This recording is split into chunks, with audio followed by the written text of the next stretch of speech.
Hello বন্ধুরা, বিন্দুস কিচেনে আপনাদের সবাইকে স্বাগত। আজকের আমার রেসিপি হচ্ছে ইলিশ মাছ ভাপা। তো এই রেসিপিটা আমরা সকলেই ভালোবাসি খেতে, আর এই বর্ষার ইলিশ এর তো টেস্ট তো একটু অন্যরকম হবেই। তো এটা ভাপা বানাবো, তার জন্য নিয়ে নিয়েছি আমি কালো সরষে, সাদা সরষে আর পোস্ত সম পরিমাণে নিয়েছি, আর নিয়েছি 4টে কাঁচা লঙ্কা। এইটা এই সরষে পোস্তর সাথে খুব মিহি করে পিষে নেব। বর্ষার ইলিশ এর স্বাদ কিন্তু আলাদাই। এখন ইলিশ তো 12 মাসই পাওয়া যায়, কিন্তু এখনকার ইলিশের স্বাদ আর তখনকার ইলিশের স্বাদ একটু আলাদা হয়। দেখুন, ইলিশ মাছগুলোকে ধুয়ে নিয়েছি, একবারই একটু ভালো করে ধুয়ে নিয়েছি, আর পিসগুলোও বেশ একদম মস্ত আছে, বড় বড়।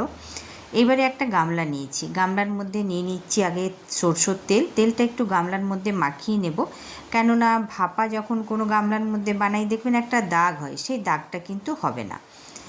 আপনাদের যদি এই রেসিপিটা ভালো লাগে, আমার হাতের বানানো এই ভাপা ইলিশ, এটা যদি ভালো লাগে তাহলে বিন্দুস কিচেনকে লাইক সাবস্ক্রাইব অবশ্যই করবেন। এইবারে আমি নিয়ে নিচ্ছি পোস্ত সরষে বাটা, সমস্ত পোস্ত সরষে বাটাটা নিয়ে নিলাম। এইবারে দিয়ে দিচ্ছি স্বাদ মতো নুন আর পরিমাণ মতো হলুদ, সাথেই দিয়ে দিলাম কালো জিরে হাফ চামচের মতো, আর হাফ চামচের মতো দিয়ে দিলাম আমি কাশ্মীরি লঙ্কার গুঁড়ো, আর দিয়ে দিলাম একটুখানি চিনি, আর 1 চামচ দিয়ে দিলাম ধনে গুঁড়ো। চিনিটা দিলাম স্বাদটার ব্যালেন্সটা ঠিক হবে, আর কাশ্মীরি লঙ্কার গুঁড়োটা দিলাম যাতে কালারটা একটু ভালো হয়, আর ধনেটা মাছটার জন্যই দিলাম। এই মাছে একটু ধনে দেবেন, দেখবেন খেতে কিন্তু দুর্দান্ত হয়। মাছের যে একটা এস্টোনি হালকা গন্ধ থাকে সেটা কিন্তু থাকবে না। আর এই মাছটার মধ্যে হালকা করে আমি নুন হলুদ একটু মাখিয়ে নিচ্ছি, যাতে মাছটা খেতে ফিকে না লাগে। বাজার থেকে মাছটা আনতে আজ একটু দেরিই হয়েছে, তাই একটু রান্নাটা হড়বড় করেই করতে হচ্ছে। খুব ভালো করে নুন হলুদ মাখিয়ে নিয়ে মাছগুলো দেখুন এই সরষে বাটাটার মধ্যে মাখিয়ে এটাকে রাখছি।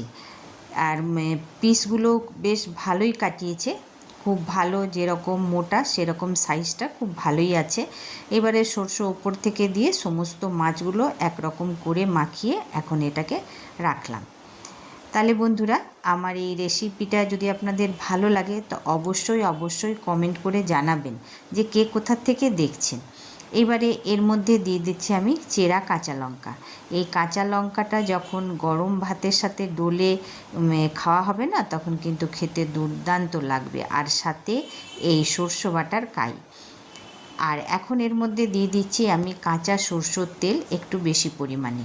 এই সরষের তেলটা একটু গামলা ধরে এদিক ওদিক করে এটাকে এখন 2-3 সেকেন্ডের জন্য আমি এখন ঢেকে রাখবো।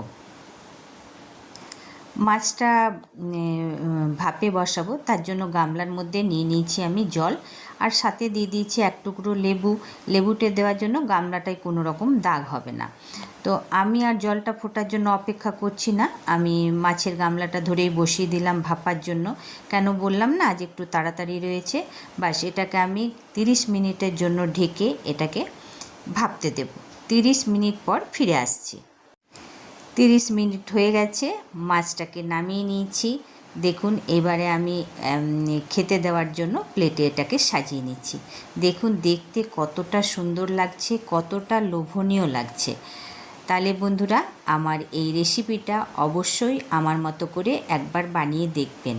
এখন তো ইলিশ প্রত্যেক বাঙালির বাড়িতে নানা রকমভাবে এখন ইলিশ মাছ বানানো হচ্ছে, কিন্তু আমার বাড়িতে যখন প্রথম ইলিশ আছে তখন কিন্তু ভাপাটাই করি, আর ভাপাটাই কিন্তু বেশিরভাগ সকলেই পছন্দ করে। বানাই তো নানান রকমভাবে ইলিশ মাছ, পরে আপনাদের সাথে আমি কীভাবে ইলিশ মাছ বানাই শেয়ার করব। এখন আজকে আপনাদের সাথে আমি ভাপা মাছটাই শেয়ার করলাম। আমার রেসিপিটা আপনাদের ভালো লাগলে একবার বানিয়ে দেখবেন, আর কমেন্টে অবশ্যই জানাবেন যে রান্নাটা কেমন হয়েছে, বা আমার রান্নাটা আপনাদের কেমন লেগেছে। ভালো থাকবেন, সুস্থ থাকবেন, এই রকম রান্না নিয়ে আবার আসবো।